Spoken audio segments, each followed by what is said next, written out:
Thyroid gland, thyroid follicles आपको इस septa भी नजर आ रहे हैं, और थायराइड फॉलिकल नहीं लिखना, thyroid gland, side of the thyroid gland, and in the thyroid gland the thyroid follicles are visualized. The follicles are lined by simple squamous interacting on the colloidal inactive, hyperactive columnar, and these follicles are filled by colloid. And when there is activity in the colloid, a vacuole or space visualized. और उसके बाद क्या होगा? The parafollicular cells, the rounded nuclei, in between the thyroid, in between the thyroid follicle. Capsule भी होगा, और पहले उसके ऊपर कहते हैं दो चीजों से कवर होता है, cervical fascia, then beneath the fascia is the exact and the thin and the delicate capsule. From the thin and the delicate capsule, the thin or the delicate septi rises.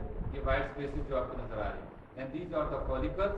ये आपको follicles में जो है ना collide नजर आ रहा है, और कोलाइड के अंदर कहीं पे जो होगा वो आपको वैक्यूल भी नजर आएगा, और एपिथेलियम भी, और एपिथेलियम आपको नजर आ रही है, एंड देन ये वैक्यूल, और the parafollicular cells in between the thyroid follicles with the rounded nuclei. Side of the thyroid gland, thyroid follicle नहीं लिखना है, side ये सेप्टा और the thyroid gland, फिर उसमें लिखना है the thyroid follicles and the parafollicular cells, the colloid, the vacuole, the septa,